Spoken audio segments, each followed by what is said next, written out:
Saudara, hingga Senin sore ada 66 orang korban meninggal dunia dievakuasi dari pondok pesantren Al-Khozini yang ambruk. Menteri Pekerjaan Umum Dodi Hanggodo bilang dari insiden ini pemerintah daerah dan Kementerian Agama bakal mengevaluasi konstruksi bangunan pondok pesantren di seluruh Indonesia agar peristiwa serupa tidak lagi terulang. Apakah peristiwa ini mengandung unsur pidana? Lalu evaluasi seperti apa yang seharusnya dilakukan? Kita akan bahas soal ini bersama dengan narasumber. Sudah ada di studio Wakil Ketua Umum Majelis Ulama Indonesia, Pak Marsudi Syuhud. Selamat pagi, Assalamualaikum Kiai. Waalaikumsalam warahmatullahi wabarakatuh, selamat pagi. Terima kasih sudah hadir ke studio Orange Kompas TV, Pak Kiai. Dan juga melalui sambungan daring ada Kabar Reskrim periode 2009 hingga 2011 sudah ada Pak Ito Sumardi. Selamat pagi Pak Ito, Assalamualaikum. Waalaikumsalam, selamat pagi Mbak, selamat pagi Pak Yai. Ya, ini kita membahas bagaimana untuk bisa mencegah agar tidak terulang kembali tragedi pondok pesantren yang ambruk ini. Karena ini bukan sekedar data 66 korban meninggal dunia, tapi adalah nyawa di sana yang harus melayang begitu ya, karena ambruknya bangunan pondok pesantren Al-Khozini ini. Saya ke Pak Kiai dulu. Pak Kiai, kalau kita lihat, ini kan kalau kita lihat para santri ini juga turut dilakukan berpartisipasi untuk membangun pondok pesantren, gotong royong. Tadi kita sempat ngobrol istilahnya roan ya Pak ya, Pak Kiai. Nah ini Anda masuk yang setuju, memang betul ada gotong royong sampai sebegitunya atau seperti apa sebenarnya? Ya kita pahamkan dulu apa itu roan. Roan itu gotong royongnya para santri yang diajarkan oleh masing-masing pondok pesantren, termasuk saya dulu.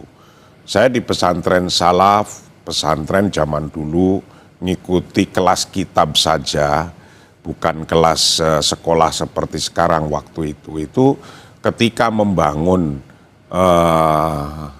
dormitory atau membangun asrama disebut godaan atau disebut kombong godaan, asrama, dormitory itu sama. Nah, ketika bangun itu saya misalnya dari Kebumen, itu nanti akan bangun komplek atau bangunan disebut bangunan Kebumen, bangunan Cilacap, bangunan Purworejo. Karena yang bangun waktu itu para santri-santrinya dengan mencari amal khairiyah atau donasi dari masyarakat untuk bangun sedikit-sedikit.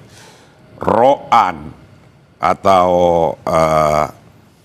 gotong royong itu saya dulu dari membuat batanya. Bata dibuat, dibakar, kemudian disusun menjadi bangunan. Nah, ketika membuat bangunan itu bukannya totalitas santri tadi itu terus bikin bangunan yang begitu langsung semuanya santri, tidak.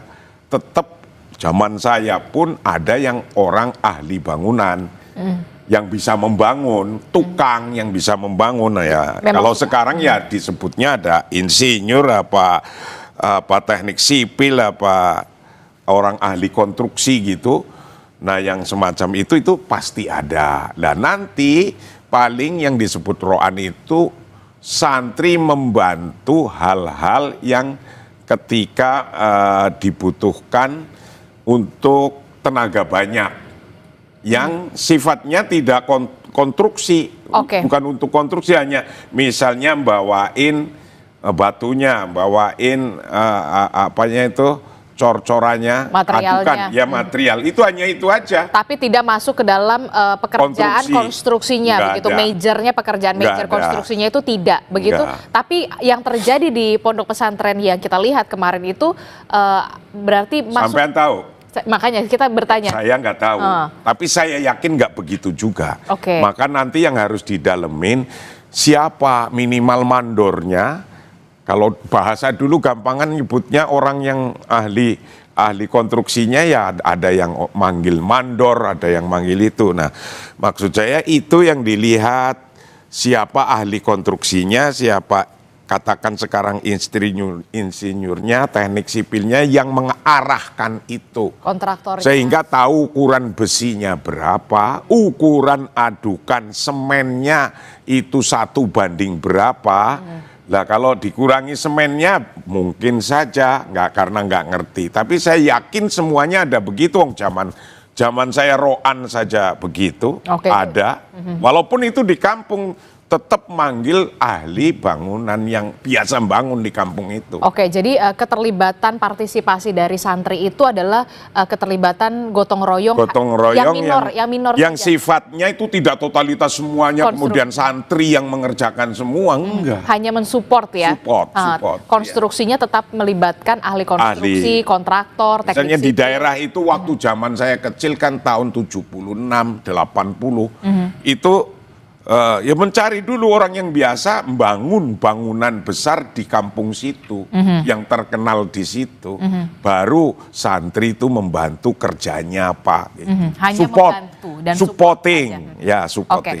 Nah, saya ke Pak Ito. Pak Ito, dari hasil kita lihat dari hasil penyelidikan, memang penyelidikan masih terus dilakukan begitu, walaupun memang saat ini prioritasnya adalah proses evakuasi, Pak Ito. Tapi apa yang bisa Anda baca soal penyebab gedung ambruk ini? Siapa yang kemudian harus bertanggung jawab menurut Anda, Pak Ito? Iya, menurut saya potensi pelanggaran hukum, Mbak ya, dalam kasus robohnya bangunan Ponpes Al-Khozini Sidoarjo ini akan meliputi sanksi pidana, juga sanksi administratif, dan sanksi perdata yang dapat dikenakan kepada pihak-pihak pengelola pondok pesantren, kontraktor, konsultan perencana atau pengawas, serta pihak lain yang terlibat ya dalam pembangunan tanpa standar atau izin. Nah, dalam pidananya ini kalau memang terbukti adanya kelalaian hasil daripada penyelidikan teman-teman Polda Jawa Timur, karena ini menimbulkan korban jiwa, maka pelaku yang nanti akan ditetapkan tentunya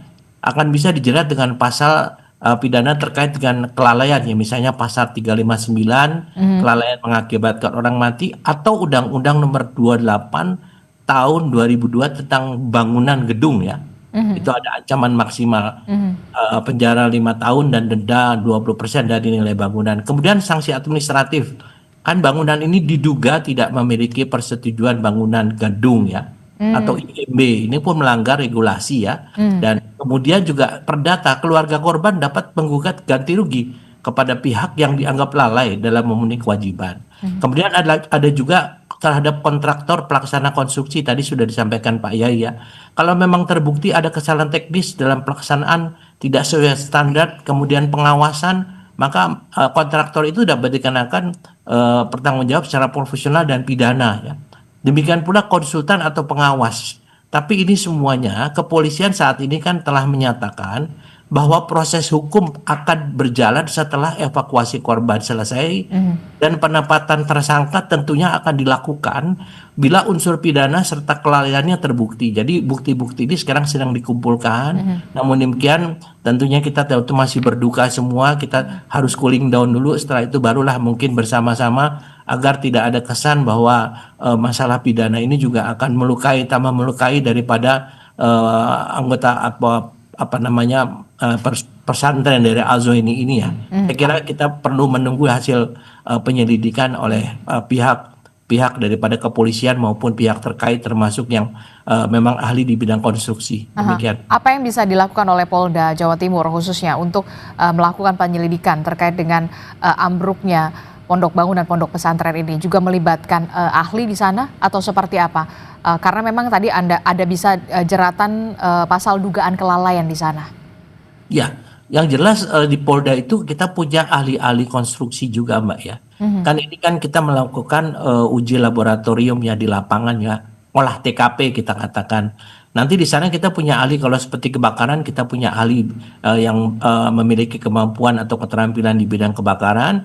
Nah, ini juga bangunan kita punya ahli-ahli di bangunan, karena kita juga punya namanya di kepolisian namanya Konbang ya, konstruksi dan bangunan. Nah, ahli-ahli ini akan menentukan apakah memang ada kelalaian yang disengaja atau tidak disengaja, atau memang tadi dikatakan Pak Yai ada satu kebijakan dari Ponpes ya untuk bisa melibatkan para santrinya.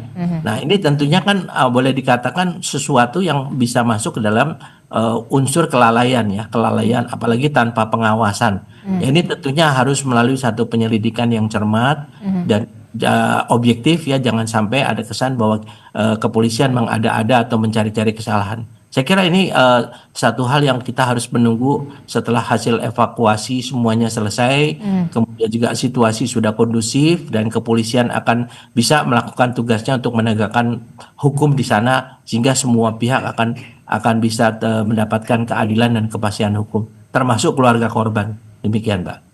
Oke, berarti ini kan kita fokus pada saat ini adalah proses evakuasi dulu begitu ya terhadap para korban yang masih tertimbun reruntuhan bangunan pondok pesantren.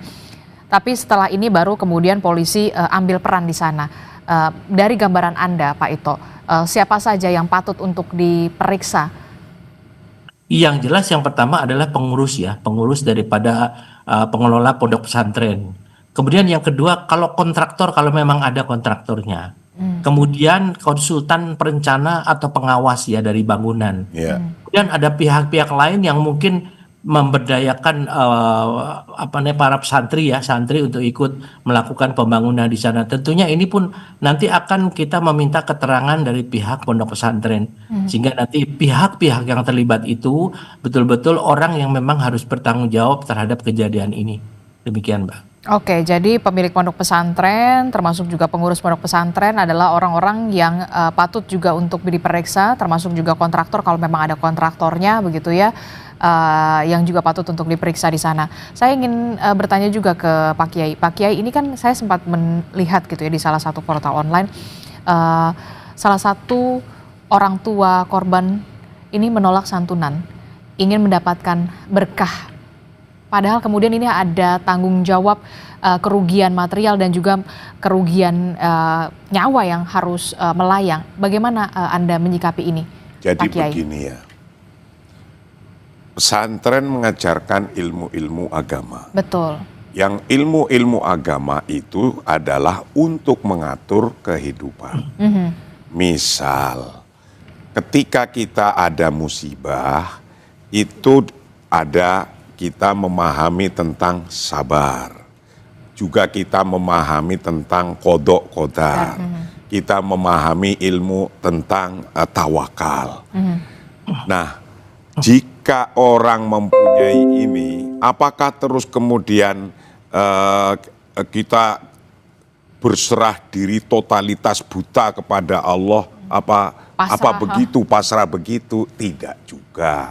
Karena di dalam ajaran agama kita itu ada mau melakukan, mau bangun, mau ngapain saja, mau mengadakan proyek apa saja, itu risk analysis atau risk management itu dikedepankan. Ini ajaran pesantren, karena di pesantren itu diajarkan darul mafasid muqaddam ala jalbil masolih, bahwa kita melakukan risk management agar jangan kita ada kecelakaan begini, menghitung dulu kalau mau bangun itu besinya ada ukuran berapa yang dibutuhkan, semennya berapa banding berapa, dan itu konsultan atau apa, maka nanti yang akan dikejarkan apa ada konsultannya apa tidak, apa ada ahli insinyurnya. Kalau orang Betawi bilang tukang insinyurnya ada apa tidak.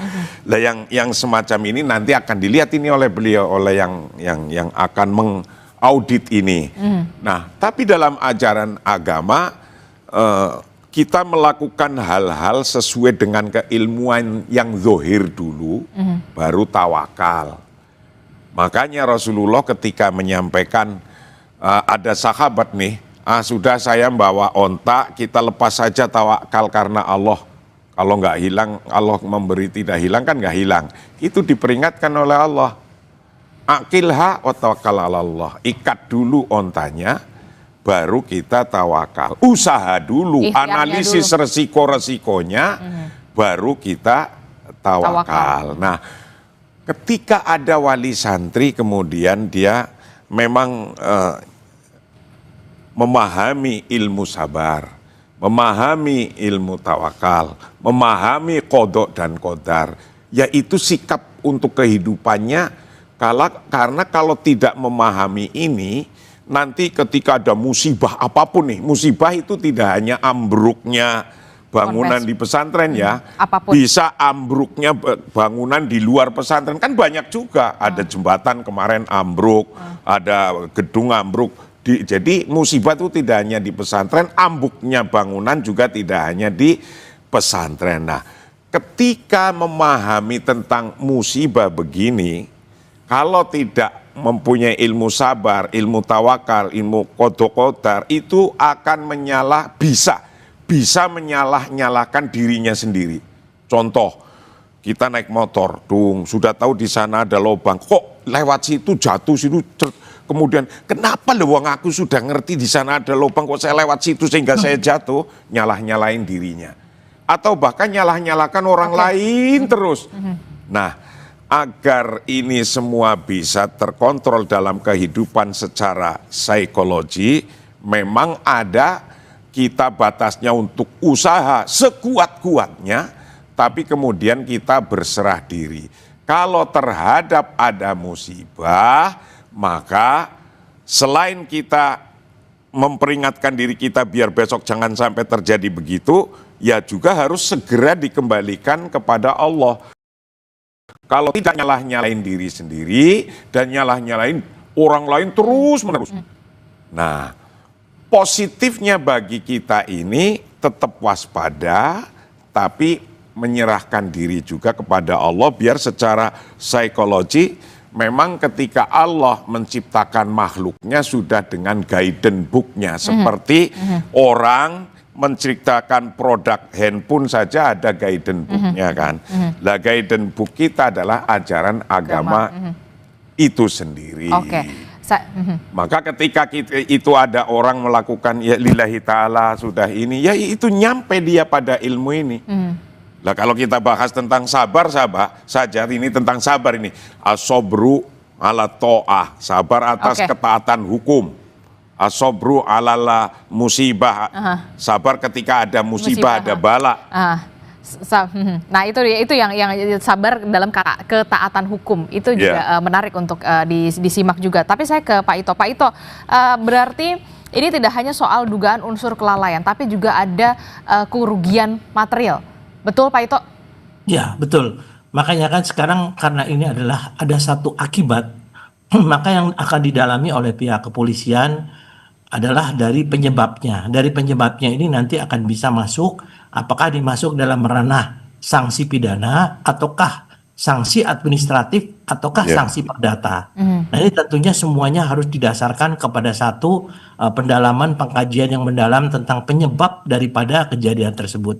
Tadi betul yang disampaikan Pak Kiai, kita juga melihat daripada unsur agama tentunya kan, kalau kami melihat daripada unsur hukum positif ya, tentunya yang akan kita lakukan nanti, kita akan melakukan hal-hal pendalaman apakah di mana, siapa yang terlibat untuk masalah unsur pidananya, siapa yang terlibat masalah untuk sanksi administratif ataupun perdata nanti.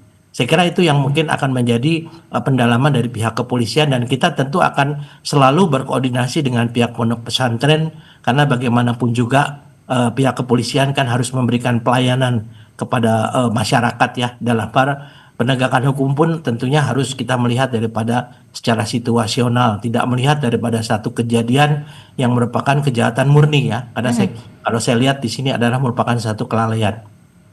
Tapi kemudian tanpa berniat untuk mendahului penyelidikan dan juga penyidikan begitu dalam kasus ini yang Anda lihat dari kacamata Anda, Pak Ito, harus ada yang bertanggung jawab dan harus ada tersangkanya. Ya pasti ya, karena kan ini bisa kalau kita melihat daripada hukum positifnya ini kan pasal 359 sudah terpenuhi ya.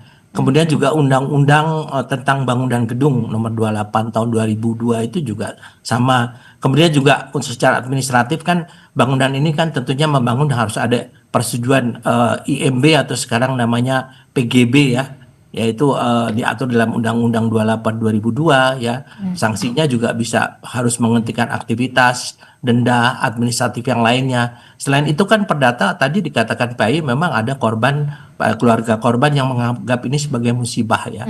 Tapi mungkin ada juga tidak menutup kemungkinan dari keluarga korban yang akan menuntut secara perdata. Nah, ini tentunya harus diakomodasi Ya. oleh Tapi polisi begini, dan- ada atau tidaknya aduan, polisi tetap bisa menyelidiki ini ya? Oh iya Kasus pasti ya, hukumnya pasti. tetap harus berlanjut ya, Pak Ito? Ya, betul harus, Pak. Oke, ada atau tidak ada laporan dari keluarga wali santri yang menjadi korban.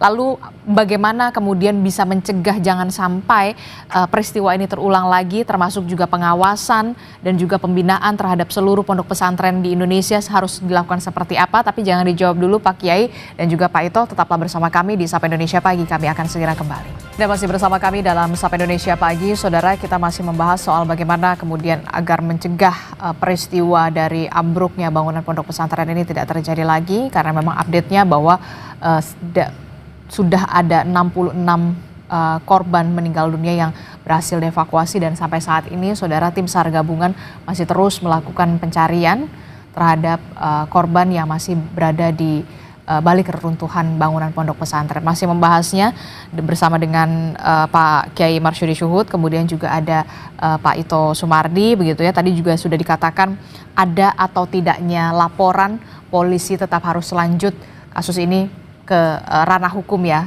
Pak Ito ya. Iya. Oke, saya ke Pak Kiai dulu. Pak Kiai, ini kan kita nggak ada yang mau lah kejadian ini terjadi lagi begitu ya. Tidak hanya di bangunan pondok pesantren, tapi di seluruh bangunan di Indonesia. Seharusnya memang ketika bangunan itu dikerjakan, konstruksi itu dibuat, itu dilakukan oleh ahlinya, ya kan, ahli bangunan, teknik sipil, kontraktor yang memang mengerti dan segala macam. Nah, kemudian Presiden Prabowo Subianto menginstruksikan kepada Menteri PU untuk mengevaluasi seluruh bangunan pondok pesantren di Indonesia, utamanya adalah untuk keselamatan. Ya, Bagaimana itu usaha yang baik. Memang ya, tidak hanya mestinya ketika baru ada kejadian. kemudian rame-rame kita akan itu. Dari konteks membangun apa saja itu sudah ada ketentuannya tadi yang disampaikan oleh beliau. Itulah yang mestinya diikuti sehingga resiko-resiko menjadi kurang. Resiko-resiko yang terjadi menjadi kurang. Seperti kemarin nih di Pangandaran ada jembatan ambruk, anak-anak SMP truknya ikut masuk ke sungai. Lah, jadi yang namanya kayak gini, pengawasan kayak gini, siapa sih sesungguhnya? Kalau PU ya PU-nya yang ngawasi gitu, atau siapalah gitu. Dan nanti ketika kayak gini kan baru ke Pak Polisi, ini ada pelanggaran apa tidak. Dalam konteks agar maslahah itu untuk umum terjaga, ajarannya begini, darul mafasid muqaddam ala jalbil masolih. Bahwa kita menjaga agar jangan tidak ada kerusakan, itu harus ditaruh di depan itu. Maka konsultannya nanti diperiksa, ada enggak konsultannya, karena itu termasuk darul mafasid, insinyurnya, ahli konstruksinya, terus ada atau tidak? Iya, terus ketika nyampur itu apanya itu semen dengan itunya berapa ukurannya, besinya berapa ukurannya, kan nanti akan diperiksa semua itu. Betul. Nah, pada prinsip ini ajaran agama itu sama, agar jangan sampai kita terkena bencana-bencana, terkena musibah karena yang kelalaian kita, terkena musibah yang karena kelalaian kita. Nah, maka ada konsep darul mafasid muqaddam, risk management, hitung-hitungan itu didahulukan. Betul. Itulah kira-kira. Termasuk juga reward and punishment? Saya setuju sama Presiden, syukur-syukur tidak hanya kemudian kita cek bangunan pesantren, oh ini tidak layak, kemudian stop ini, jangan dipakai. Itu boleh, tapi kasih juga jalan keluarnya. Itu penting. Karena pesantren itu rata-rata biaya sendiri. Betul. Ya, itu untung pemerintah itu mempunyai orang kiai-kiai yang mau kerja sosial untuk bangsanya, mendidik masyarakatnya. Dan nanti ketika kita misalnya pemerintah itu akan ngawasi itu alhamdulillah. Tapi ketika ada kekurangan apa, must be supported by the government. Mestinya itu. Harus jangan, wah ini salah kemudian disalahkan ditinggal pergi, itu ya nggak wise juga. Karena apa? Dalam konteks kiainya, pesantrennya yang membantu masyarakat, lah kewajiban pemerintahnya juga ngurusi urusan masyarakat. Nah ketika demikian nanti insya Allah akan ketemulah dalam konteks pemahaman pemerintah dan pemahaman para kiai, pemahaman pengasuh pesantren. Mudah-mudahan connect, nyambung, yang semua usahanya Pak Presiden, usahanya pemerintah, usahanya Pak Polisi, lil maslahah, adalah untuk kemaslahatan intinya. We support it, kita menyupport itu. Oke. Karena untuk kemaslahatan. Oke, saya ke Pak Ito. Pak Ito, bagaimana kemudian ketika nanti polisi hands on di sana, ambil alih di sana, begitu ya? Kita tahu ada ribuan pesantren, pondok pesantren, ketika nanti tidak ada yang memenuhi syarat atau ada yang tidak memenuhi syarat, bagaimana kemudian polisi bisa melakukan juga pengawasan di sana? Karena kita tahu pemerintah juga menyalurkan dana bantuan ke pesantren melalui program bantuan operasional pendidikan pesantren, ada dana abadi pesantren DAP, kemudian juga ada program bantuan inkubasi bisnis untuk meningkatkan kemandirian dan ekonomi pesantren di sana. Bagaimana Anda melihat ini? Ya, saya juga kan semasa berdinas ya Mbak. Dulu kan saya sering pesantren ya, dan saya betul yang dikatakan Pak Yai tadi bahwa pesantren itu umumnya adalah mengembangkan dengan cara swadaya. Betul. Nah, tentunya di sini juga selain bagaimana memberdayakan para santri, juga mendidik mereka untuk menjadi tenaga terampil ya. Ini mungkin menurut saya salah satu tujuan, karena saya di beberapa pesantren melakukan itu. Tentunya ke depan untuk mencegah ini kita perlu ada penetapan standar teknik konstruksi ya, dan audit reguler bangunan pendidikan yang memang sudah ada di tiap pesantren saat ini. Tentunya bisa meminta kepada pemerintah daerah, kan tentunya kalau lihat pesantren kan pemerintah daerah wajib untuk membina pesantren ya. Juga memberikan edukasi dan pelatihan bagaimana membangun kepada para pengelola pesantren khususnya untuk santri-santri. Nah, selain itu kalau memang ini dilaksanakan, ini tentu perlu ada namanya pengawasan dan pendampingan ya oleh pihak-pihak yang memang expert ya untuk bagaimana mereka mendampingi para santri yang diberdayakan oleh pesantren tersebut ya. Sehingga untuk pendirian bangunan itu betul-betul memenuhi syarat. Kemudian juga menerapkan kebijakan pembangunan ya, ini tanggung jawab dari pemerintah ya, agar setiap pesantren yang menggunakan jasa tenaga ahli ya, struktur bangunan demi menjamin keselamatan untuk jangka panjang. Nah tentunya kan di tiap-tiap daerah itu ada universitas-universitas, mereka pun kan memiliki namanya CSR ya, atau mungkin ada satu bantuan teknis kepada para pesantren untuk misalnya memberikan bagaimana edukasi untuk membangun pesantren yang sesuai dengan ketentuan struktur bangunan agar aman ya. Saya kira ini menjadi satu pembelajaran yang sangat mahal ya, karena memang ada korban jiwa, tapi ini tentunya bisa kita ambil manfaatnya untuk lesson learn ya, bahwa ke depan mulai saat ini jangan sampai ada lagi di tiap pesantren ini yang mengalami musibah yang sama. Jadi ini betul-betul perintah presiden betul-betul harus segera dilaksanakan oleh pemerintah daerah, tentunya dengan melibatkan pihak-pihak lembaga pendidikan, universitas-universitas yang memiliki bidang di bidang konstruksi bangunan untuk bisa membantu pesantren. Saya kira ini usaha yang mulia kalau mereka melakukan ini untuk bisa mencegah terjadinya kejadian serupa. Demikian Pak. Terakhir saya tanya ke Pak Ito. Pak Ito, bagaimana kemudian polisi bisa memastikan proses hukum ini bisa berjalan on the track setelah selesai proses evakuasi ini dilakukan? Ya, tentunya polisi kan harus objektif ya, harus objektif. Dan tadi saya katakan memang kalaupun tidak ada laporan, di dalam penyidikan itu ada 3 model. Model A itu meskipun tidak ada laporan, apabila seorang anggota polisi melihat ada satu pelanggaran hukum, maka dia wajib untuk memproses. Yang kedua, kalau ada orang yang merasa dirugikan bisa melapor ke polisi. Yang ketiga, kalau dalam proses misalnya penanganan satu perkara, penyidik menemukan ada satu tindak pidana lain, maka penyidik itu bisa membuat laporan model C. Nah, tentunya untuk masalah ini polisi juga harus hati-hati, karena bagaimanapun juga ini adalah satu kecelakaan, Mbak ya. Satu musibah dan lebih banyak kepada unsur kelalaian, bukan kesengajaan.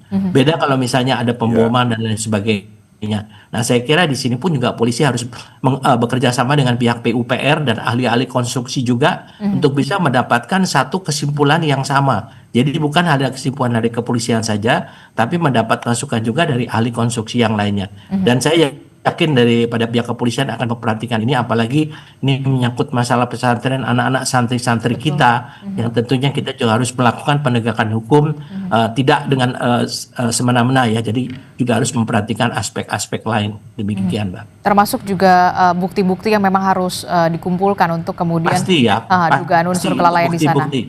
Ya, karena kan dari bukti itu akan bisa menentukan unsur pidana. Apakah ini bisa dinaikkan menjadi satu pidana, perkara pidana atau tidak. Dan sekarang kan masih dalam proses penyelidikan, Pak. Dan Anda melihat ini sudah cukup buktinya? Kalau menurut saya sudah cukup ya, sudah cukup. Nah, lebih banyak kepada kelalaian dan yang tadi undang-undang bangunan ya. Tentunya nanti kita melihat bagaimana untuk bukti-bukti sekuat apa bukti ini bisa dan kepada pihak siapa saja yang akan diminta pertanggungjawab hukum. Demikian, Mbak. Oke, Pak Marsudi Suhud, Pak Kiai. Terakhir Pak Kiai, 3 poin yang memang harus di-highlight untuk bisa menyampaikan kepada masyarakat, khususnya wali santri, termasuk juga tokoh-tokoh agama pondok pesantren, jangan sampai kemudian peristiwa ini kita tidak ada satupun yang menginginkan sebuah musibah seperti ini terjadi lagi. Menghadapi musibah bisa terjadi di mana saja, tidak hanya di pesantren, di luar pesantren, bisa gedung, bisa jembatan, bisa bangunan, bisa apapun musibah. Ketika ngadepin sebuah musibah, itu kita memang ajaran agama menjadi penting. Kita ya hendaknya bersabar agar jangan kita juga sampai menyalahkan dirinya sendiri terus, bahkan menyalahkan orang lain terus. Itu konteks bersabar ngadepin musibah.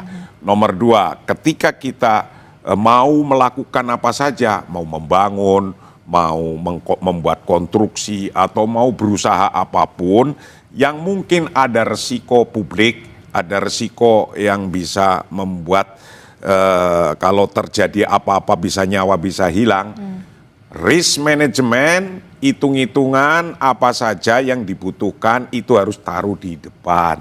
Karena agama ngajarkan begitu juga, namanya darul mafasid muqaddam ala jalbil masolih.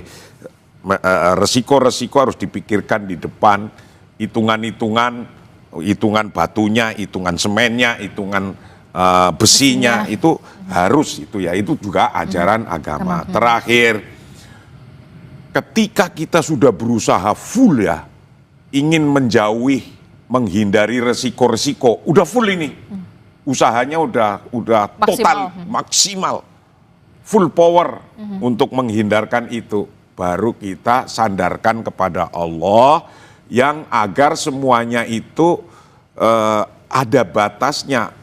Orang berpikir kan, orang merenung saja ada batasnya, orang kemudian down pikirannya, menyalahkan diri semua juga ada batasnya. Sehingga ketika kita mengalami musibah apapun, itu cepat kembali kepada Allah, cepat kembali kepada kenormalan biasa. Nah, itulah efek positif daripada ajaran agama tentang tawakal, tentang sabar, tentang qada.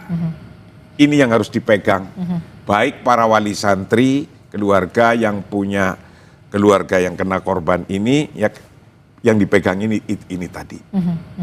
Dan terakhir, tetap berdoa kepada Allah agar semuanya dilapangkan dan semua mendapatkan jalan terbaik, walaupun musibah sebesar apapun, tapi mendapatkan jalan terbaik. Terima kasih. Oke, ini supaya menjadi pembelajaran juga bagi tidak hanya bagi pondok pesantren, tapi bangunan pendidikan lainnya, bangunan-bangunan lainnya memang harus mengutamakan keselamatan begitu ya.